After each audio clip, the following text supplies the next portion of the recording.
Marcus Kane stood in his corner office overlooking the bustling spaceport, watching cargo ships launch into the crimson sky of New Horizons Station. His import-export business had grown from a single warehouse to a sprawling operation in just 5 years. Success tasted sweet, but lately something felt off. "Mr. Kane?" A soft voice interrupted his thoughts. He turned to find Lyra standing in the doorway, her navy blue skin catching the light from the viewport. Her blonde hair, an unusual contrast to her deep azure complexion, was pulled back in a practical ponytail. She'd been working in his accounting department for 6 months. Quiet, efficient, always staying late. "What is it, Lyra?" She stepped inside, her violet eyes darting toward the open door before she closed it gently. I need to tell you something important." Marcus leaned against his desk, arms crossed.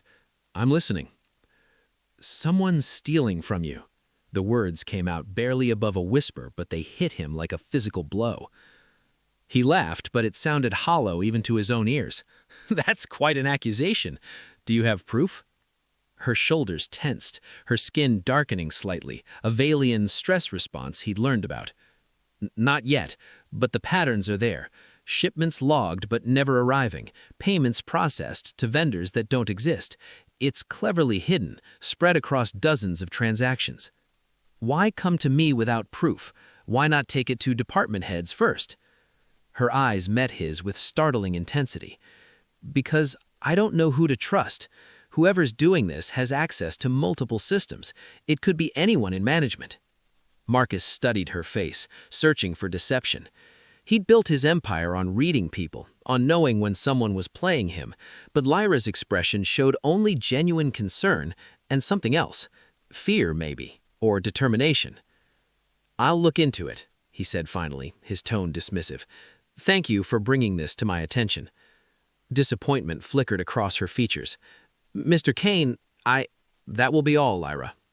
He turned back to the viewport, ending the conversation.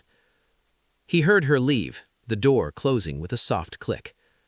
Marcus rubbed his temples. Paranoia was bad for business. His staff had been with him for years. They were loyal. They were family. But that night, alone in his apartment, he couldn't shake Lyra's words. He pulled up his personal access to the company's systems and began digging. At first, everything looked normal. Standard transactions, regular inventory movements, predictable patterns. Then he saw it. A payment to Stellar Solutions LLC for 75,000 credits. He checked the vendor database. The company existed, had a legitimate-looking profile, even a contract history going back 8 months. But when he searched the Galactic Business Registry, Stellar Solutions LLC didn't exist. His blood ran cold. He spent the next 4 hours tracing similar transactions. By dawn, he'd found 15 ghost companies, all receiving regular payments. Total theft, over 2 million credits. Lyra had been right. Marcus didn't sleep. As the artificial sun rose over New Horizons Station, painting the sky in shades of orange and gold, he sat at his desk compiling evidence. Every fraudulent transaction, every ghost vendor, every suspicious inventory discrepancy, he documented it all.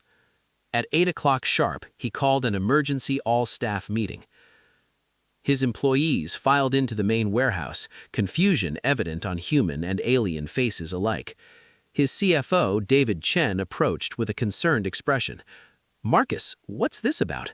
We have the Andromedan shipment arriving at noon." "Shut it down," Marcus said coldly. "All of it." The room fell silent. 200 faces stared at him from the warehouse floor. Marcus stood on the loading platform, his voice carrying across the space. "I'm going to make this simple. Effective immediately, every person in this room is terminated.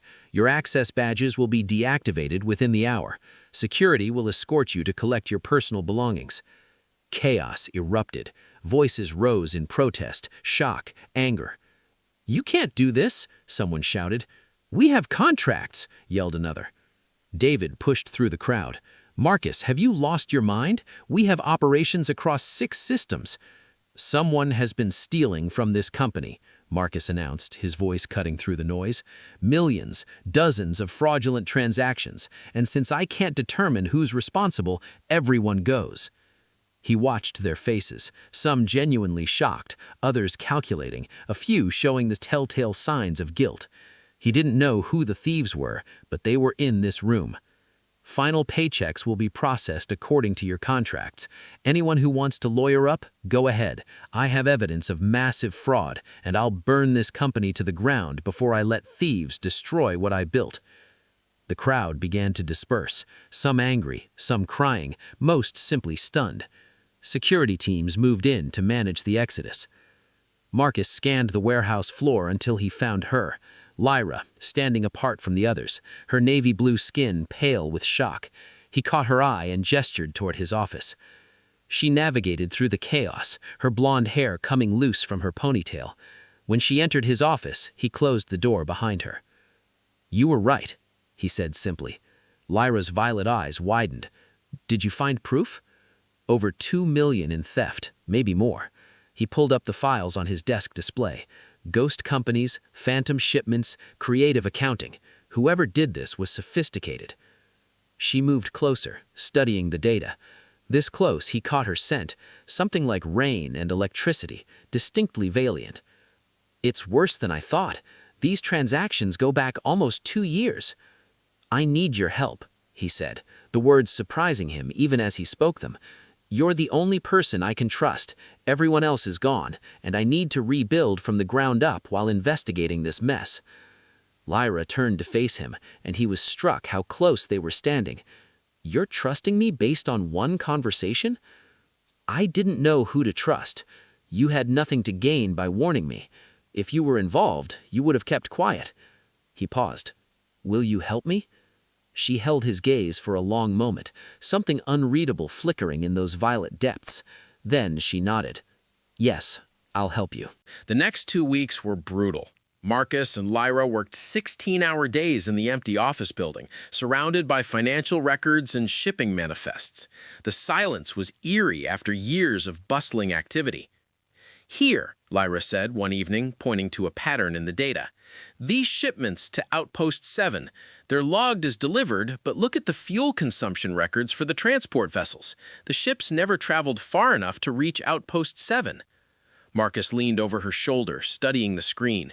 She'd been right about everything so far. Her analytical mind was extraordinary.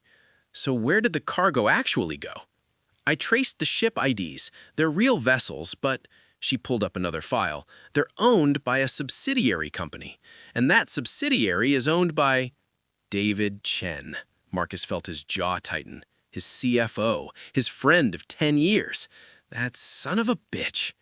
Lyra's hand touched his arm gently, and he felt the coolness of her skin through his sleeve. "I'm sorry. I know you trusted him." "I trusted everyone." He turned to face her, suddenly aware of how close they were standing. Her navy blue skin seemed to shimmer in the office lighting, and her blonde hair had fallen loose around her shoulders. Everyone except the one person who actually deserved it. Something shifted in the air between them. Lyra's violet eyes searched his face, her lips slightly parted. "Marcus." He reached up, his fingers brushing a strand of blonde hair from her cheek. Her skin was cool and impossibly smooth. "You saved everything I built. Why?" "Because it was the right thing to do." Her voice was barely a whisper. "And because I believe in you." The words hung between them, heavy with meaning. Marcus felt his heart racing as he cupped her face, his thumb tracing the elegant line of her jaw. She leaned into his touch, her eyes fluttering closed. "We should keep working," she murmured, but she didn't pull away. "We should," he agreed, but instead he closed the distance between them. The kiss was gentle at first, tentative, a question asked and answered. Then Lyra's hands were in his hair, pulling him closer, and the kiss deepened into something that felt like falling and flying at the same time. Her skin was cool against his warmth, her lips soft and yielding. When they finally broke apart, both breathing hard, Marcus rested his forehead against hers. "I don't want to take advantage." "You're not," Lyra interrupted, her fingers tracing patterns on his chest. "I've wanted this for months. Even when I was just another employee, you barely noticed."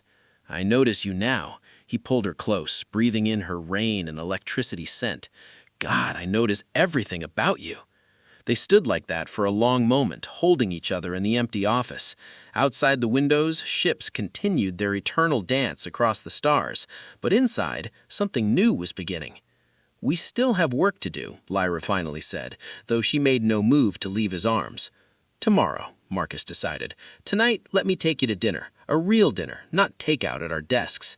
She smiled, and it transformed her face into something radiant. "I'd like that." The restaurant overlooked the glittering cityscape of New Horizons Station, its atmosphere bubble offering an unobstructed view of the stars. Marcus had chosen the most exclusive establishment on the station, partly because the food was exceptional, partly because he wanted to show Lyra she deserved to be treated well. She'd changed from her usual practical work clothes into a flowing dress that complemented her navy blue skin beautifully. Other diners glanced their way. Human and alien partnerships weren't uncommon, but there was something about Lyra that drew the eye.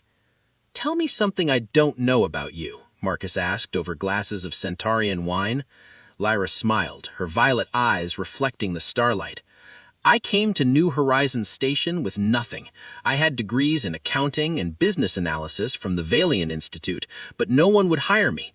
Too alien, they said. Not enough experience with human business practices. But you're brilliant. You're the first person to see that." She reached across the table, her cool fingers intertwining with his. Marcus squeezed her hand. "I was an idiot for not seeing it sooner. You were busy building an empire." She paused, her expression growing serious. "Marcus, there's something else I found today. I didn't want to tell you at the office." His stomach tightened. "What is it?" "The conspiracy goes beyond David. I traced the subsidiary companies back further. There are at least 5 other people involved. Your head of operations, 2 warehouse managers, and your legal counsel." "Jennifer too?" He felt sick. "She drafted my original business contracts." "I'm sorry." Lyra's thumb stroked the back of his hand. "But there's more. They're planning something. I found encrypted communications discussing a final transaction scheduled for this week." Marcus leaned back, processing. "They're going to try to clean out whatever they can before I catch them. Or destroy evidence." Lyra's grip tightened. "We need to move carefully. These people have already stolen millions. If they feel cornered..." "You think they'd hurt us?" Her expression said everything. "I think we should be prepared for anything." After dinner, Marcus insisted on walking Lyra back to her apartment in the residential sector. The corridors were dimly lit, most residents already asleep. At her door, she turned to face him. "Do you want to come in?" The question was simple, but her eyes held a universe of meaning. Marcus nodded, his heart pounding. Her apartment was small but carefully decorated, definitely more personal than his own sterile penthouse. Books lined one wall, real paper ones alongside data tablets. She'd created a small garden in one corner, bioluminescent plants from her homeworld casting a soft blue glow. "It's beautiful," Marcus said, taking it all in. "Like you." Lyra's skin darkened slightly, that Valian blush he was learning to recognize. "You don't have to sweet-talk me. I already let you in." "I'm not." He pulled her close, his hands settling on her waist. "I mean it. Everything about you is beautiful." She kissed him then, with an intensity that made his previous relationships feel like shadows. Her cool skin against his warmth created an intoxicating contrast. They moved together through the small apartment, shedding barriers, both physical and emotional. In her bedroom, with starlight streaming through the viewport, Marcus traced patterns on her navy blue skin, marveling at the constellations of lighter blue that marked her shoulders and collarbone, natural Valian markings he'd never been close enough to see before. "I never expected this," she whispered against his shoulder, her blonde hair spilling across the pillow. "When I came to warn you, I thought you'd dismiss me, fire me maybe." "Best decision I never made." He kissed her forehead, then her lips. "Lyra, don't," she interrupted gently. "Not yet. Let's just be here, in this moment." So they were, holding each other as the station rotated slowly through space, 2 people finding unexpected solace in the chaos of betrayal and the promise of something real. The encrypted message arrived at 3 in the morning. Marcus woke to his communicator buzzing, Lyra stirring beside him. "What is it?" she mumbled, her blonde hair tousled.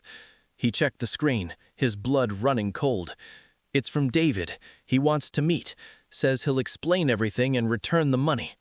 Lyra was instantly alert, her violet eyes sharp. "It's a trap." "Probably." Marcus climbed out of bed, pulling on his clothes. "But if there's a chance to end this without involving law enforcement, then you go somewhere public and I come with you." Her tone left no room for argument. They met David at the main spaceport concourse at dawn, a neutral public space with thousands of witnesses. Marcus's former CFO looked haggard, shadows under his eyes and his usually immaculate appearance disheveled. "Marcus," David stood as they approached, his eyes flicking to Lyra. "You brought her. Lyra is my partner now, in everything." Marcus kept his voice level, though his fists were clenched. "Talk." David sighed, slumping back into his seat. "It started small, a few thousand credits here and there, just to cover some bad investments. I told myself I'd pay it back, but then others noticed what I was doing. Jennifer, Mike from operations, they wanted in. So you built a conspiracy. It grew beyond my control." David's voice cracked. "By the time I realized how deep we were, there was no way out. I'm sorry, Marcus. You were my friend, and I betrayed you." Lyra leaned forward, her analytical mind cutting through the emotion. "The final transaction you mentioned in your encrypted communications, what is it?" David's face went pale. "How did you—" He looked at Lyra with new respect and fear. "You're better than I thought." "Answer the question," demanded Marcus. "They're planning to frame you for the theft. Tomorrow, evidence will be delivered to the commercial authority showing you've been embezzling from your own company. By the time you prove otherwise, the business will be ruined, and they'll have disappeared with everything." The words hit Marcus like a physical blow. "Why tell me?" "Because I'm done." David pulled out a data chip, sliding it across the table. "This is everything. All the accounts, all the members of the conspiracy, complete documentation of every theft. I'll testify. I'll take responsibility for my part. Just, please, don't let them destroy you." Marcus took the chip, feeling its weight. "Why should I trust you?" "Because unlike them, I still have some shred of conscience left." David stood. "I'll turn myself in to the commercial authority this afternoon. Do what you want with the information." He walked away, disappearing into the crowd of travelers. Marcus and Lyra sat in silence for a long moment. "Do you believe him?" Lyra finally asked. "I don't know." Marcus pocketed the chip. "But we need to verify this data and act fast." They spent the day in Marcus's office, combing through David's files.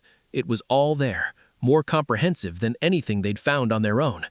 By evening, they had a complete picture of the conspiracy and enough evidence to bury everyone involved. "We need to go to the authorities now," Lyra said, but Marcus saw the worry in her eyes. "What's wrong?" She hesitated, then said, "Once this goes public, everything changes. Your business, your reputation, the investigation, and us. Are you sure about us? About me?" Marcus stood, pulling her into his arms. "Lyra, you're the only thing I'm sure about. You saw the truth when everyone else was lying. You stood by me when I had nothing. You—" He cupped her face, looking into those violet eyes that had become his anchor. "You're everything." "I love you," she whispered, the words tumbling out. "I know it's too soon. I know it's complicated, but I can't help it. I love you." "It's not too soon." He kissed her gently. "I love you too. I think I started falling for you that first day you walked into my office, even if I was too blind to see it." Her skin darkened with that beautiful Valian blush. "Then let's finish this. Together." They delivered the evidence to the commercial authority that evening. By morning, arrests were made. David kept his word and testified. The others fought, but the evidence was overwhelming. 6 months later, Marcus stood in a rebuilt office, smaller than before, but honest. His new staff was carefully vetted, his operations transparent. The business was growing again, steadily and sustainably. "Mr. Kane?" Lyra entered, though she rarely used his formal name anymore. "The Andromedan contract came through." "That's great news, Miss Kane." He smiled at the way her eyes lit up at the name. They'd married quietly last month, a small ceremony with a few trusted friends. Her navy blue skin still took his breath away. Her blonde hair still caught his attention across any room. "Are you still glad you fired everyone?" she teased, moving into his arms. Best decision I ever made, he kissed her. Well, second best.